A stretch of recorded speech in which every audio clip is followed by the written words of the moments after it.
মুহূর্তের সবচেয়ে বড় ব্রেকিং নিউজ, সিবিআই হেফাজতে আরজি করের অভিযুক্ত একাধিক দলে ভাগ হয়ে তদন্ত শুরু দিল্লির কর্তাদের। আরজি কর কাণ্ডে তদন্ত শুরু করলেন দিল্লি থেকে আসা সিবিআইয়ের কর্তারা। বুধবার আজ সকালেই তাদের হাতে আরজি কর কাণ্ডের মূল অভিযুক্তকে হস্তান্তর করে কলকাতা পুলিশ এবং সঞ্জয় ঘোষকে। তুলে দেয় তদন্ত সংক্রান্ত সমস্ত নথিপত্র এবং সাক্ষীদের বয়ানও। এরপরেই কিন্তু অভিযুক্তকে সঙ্গে নিয়ে কিন্তু মেডিকেল টেস্টের জন্য এসএসকেএম এবার হাসপাতাল চলে যায় সিবিআইয়ের একটি দল। সেখানে তার শারীরিক পরীক্ষা করিয়ে নিয়ে চলে আসে সিজিও কমপ্লেক্সে। সিবিআই সূত্রের খবর, সেখানেই অভিযুক্তকে জিজ্ঞাসাবাদ করেন সিবিআইয়ের তদন্তকারীরা।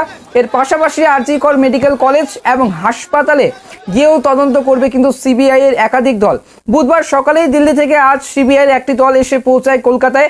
সেই দলে ছিলেন 25 জন সদস্য সিবিআইয়ের আধিকারিকদের পাশাপাশি এবং ছিলেন মেডিকেল বিশেষজ্ঞ এবং ফরেন্সিক বিশেষজ্ঞরা।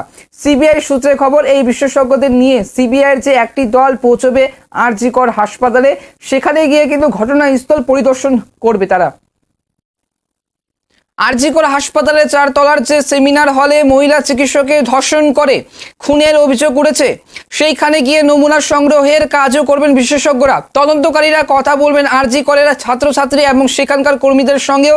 সেদিন কি ঘটেছিল তা জানার চেষ্টা করবেন তারা। তবে এই মুহূর্তে যেটা গুরুত্বপূর্ণ খবর, এর পাশাপাশি যে সমস্ত নথিপত্র জানা এবং প্রয়োজন প্রমাণ এবং তথ্য কলকাতা পুলিশের তরফে সংগ্রহ করা হয়েছিল, যেমন সিসিটিভি ফুটেজ, অভিযুক্তদের এবার ইয়ারফোন, অভিযুক্তের ইয়ারফোন, নিহত চিকিৎসকের মোবাইল, তার পোস্টমর্টমের রিপোর্ট, এই সমস্ত কিছুই কিন্তু খতিয়ে দেখতে হবে।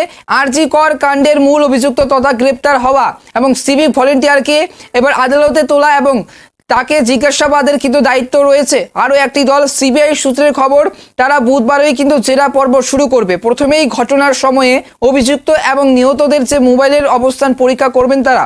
তারপরে অভিযুক্তের কাছে জানতে চাওয়া হবে বৃহস্পতিবার গভীর রাতে কি হয়েছিল, এও জানতে চাওয়া হবে এই সময় ঘটনাস্থলে কোনো তৃতীয় বা চতুর্থ ব্যক্তি ছিলেন কিনা, থাকলে তারা কারা।